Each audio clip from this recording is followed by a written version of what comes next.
Hello. ফোনটা ধরলে? আমি তো ভাবছিলাম যে আননোন নাম্বার দেখে তুমি হয়তো ফোনটাই ধরবে না, আর আমার নাম্বার হলে তো হয়তো ধরতেও না। হঠাৎ ফোন করলে? এমনি কেমন আছো জানার জন্য। আমি তুমি কেমন আছো?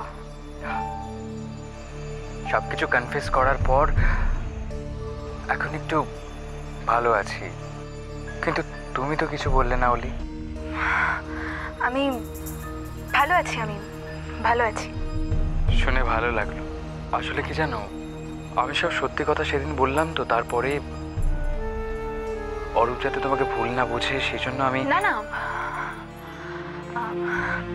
অরূপ এই নিয়ে আমাকে কিছু বলেনি, আর ইনফ্যাক্ট ওই আমাকে হেল্প করছে ট্রমাটা থেকে বেরিয়ে আসার জন্য। আর ও তো আমার খুব কেয়ার করে, খুব আগলে রাখে আমাকে। ওকে বলো যে কাজকর্ম ফেলে তোমাকে এভাবে আগলে রাখতে হবে না। আমার দিক থেকে তো আর কোনো টেনশন নেই। সেটাও জানে, খুব ভরসা করে ও আমাকে। তোমাকে আর আমার এইটুকুনি জানার ছিল, আর একটা কথা বলার ছিল। এটাই আমার তরফ থেকে তোমাকে লাস্ট কল। কি বললে?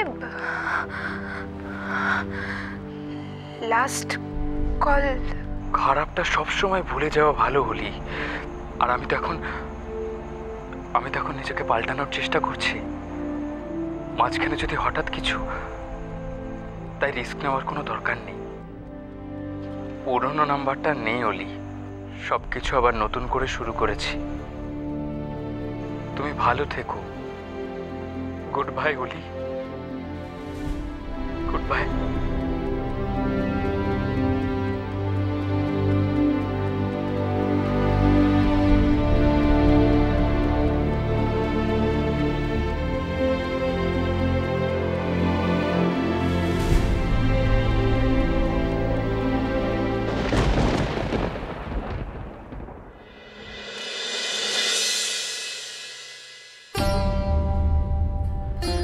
ভর সন্ধ্যাবেলা ঘর অন্ধকার করে কি করছো? চোখটা একটু লেগে গেছিল ছোট মা, তারপর উঠে আর লাইটগুলো জ্বালানো হয়নি।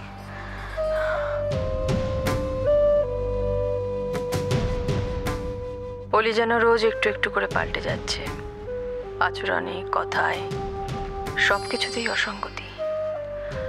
আর এখন তো আরো বেশি করে মনে হচ্ছে যেন সত্যি কোথাও একটা কিছু ভুল হচ্ছে। তুমি দাঁড়িয়ে আছো কেন? বসো না ছোট মা। অবশ্য এখন তো তোমার অনেক কাজ আছে।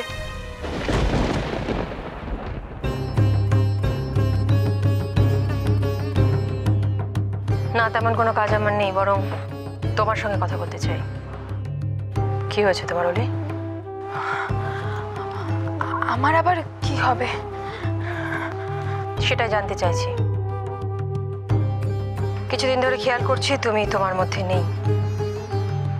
কি হয়েছে তোমার? বৌরানীর কথা ভাবছিলাম। কখনো মনে হচ্ছে যে যে ব্যাপারটা ঘটেছে সেটা সত্যি হতে পারে না, সেটা মিথ্যে। আবার কখনো মনে হচ্ছে যে এত কিছু প্রমাণ যখন রয়েছে তখন নিশ্চয়ই সত্যি। এটা ঠিক হলে তোমাকে আমি জন্ম দিইনি, কিন্তু কোলে পিঠে করে মানুষ করেছি। কাজে তুমি না বললেও তোমার যন্ত্রণা, তোমার কষ্ট আমি বুঝতে পারি। না বললেও কোথায় ছোট মা, বললাম তো সব কিছু। বলনি অলি, কিন্তু তাও তোমার গায়ের, তোমার হাতের কালশিটে দেখে আমি অনেক কিছু বুঝতে পারছি।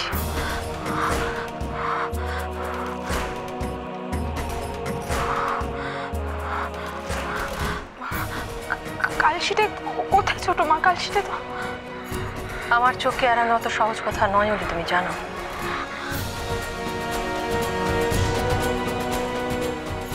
বেশ, এ বিষয়ে তাহলে আমি অরূপের সঙ্গে কথা বলবো।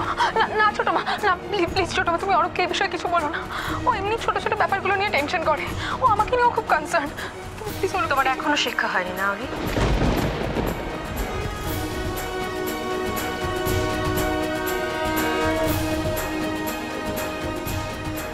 অলি, একটা কথা সময় মতন বললে অনেক বড় বিপদ আটকানো যায়। আর তোমার এই সব কথা চেপে যাওয়ার অভ্যেসটা বন্ধ করো। এইটাই কিন্তু তোমাকে সব সময় বিপদে ফেলে। আমার কিছু হয়নি ছোট মা, তুমি চিন্তা করো না। অলি, নিজের ভালোটা বোঝো। সমস্যা শুরুতেই বললে বিপদ কোনো থেকে। সমস্যা নেই ছোট মা, তুমি প্লিজ আমাকে বিশ্বাস করো। বিশ্বাস করেছিলাম অলি, কিন্তু এখন বিশ্বাস করছি তুমি আমার কাছে কিছু আড়াল করছো, লুকোচ্ছ।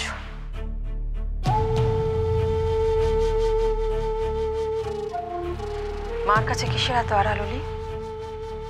এত লুকোচুরি কিসের? কেন বলতে পারছো না তুমি মন খুলে তোমার সব কথা আমাকে? কি হয়েছে তোমার?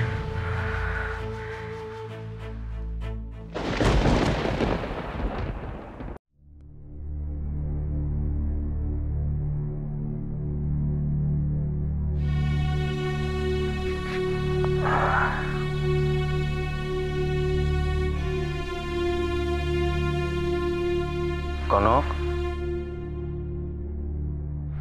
এ কনক, কনক মা,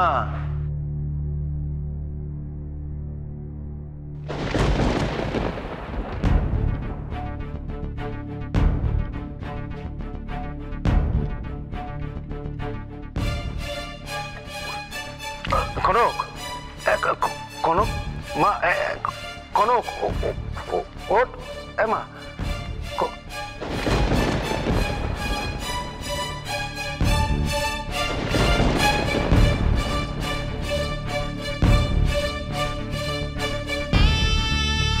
কনক, কনক, কনক, মা, মা ওঠ, কনক, কনক, কনক মা, কনক, কি, কনক মা, কি হয়েছে? আমায় ডাকছিলে তুমি? হ্যাঁ, কনক, এই দেখতে, এটা কি? এই যে এটা কানে কারিটা কি করে লাগলো? আমি তো সেটাই জিজ্ঞেস করছি। কোনো মা, মা, আমি তো সেটাই জিজ্ঞেস করলাম, এটা কি লাগিয়েছে তোকে মা? এটা দিয়ে তোর কেউ টিপসই দেয়? বল, তোর মনে পড়ছে না কি লাগিয়েছে? কিছু মনে পড়ছে না মামা। কি হয়েছিল? ঘুমোচ্ছিলাম আমি, মনে পড়ছে না কিছু। কি হয়েছিল আমার? হে ঈশ্বর, আবার কি অনর্থ ঘটলো?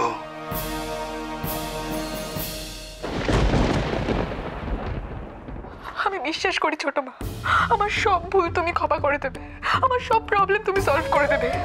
তুমি বিশ্বাস করো, একটা সময় আমি তোমাকে সব কথা বলতে চেয়েছিলাম, অনেক কথা, অনেক কিছু। যখন আমার দেয়ালে পিঠ থেকে গেছিল, তখন আমার শুধু তোমার কথাই মনে পড়েছে। কিন্তু বারবার বলবো ভেবেও আমি তোমাকে কিচ্ছু বলতে পারিনি, কিচ্ছু বলতে পারিনি।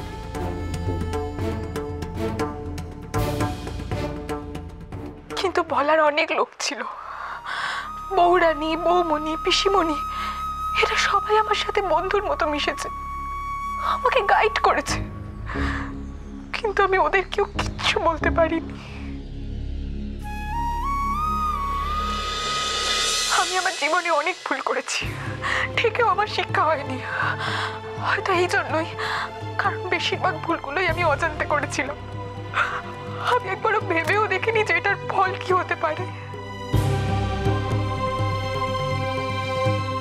কিন্তু আমি এই ভুলগুলো শুধরে নেওয়ার চেষ্টা করেছি। যখনই বুঝতে পেরেছি তখনই চেষ্টা করেছি, কিন্তু হয়তো অনেক দেরি হয়ে গেছিল। আমি যখনই সবকিছু ঠিক করে নিতে চেয়েছি, তখনই সব এলোমেলো হয়ে গেছে।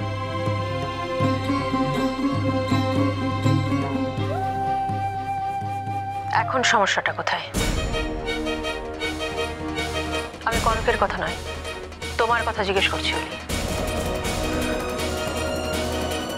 অলি, বলছোই যখন, তখন সবটা খুলে বলো, আর কোনো ভুল করো না অলি।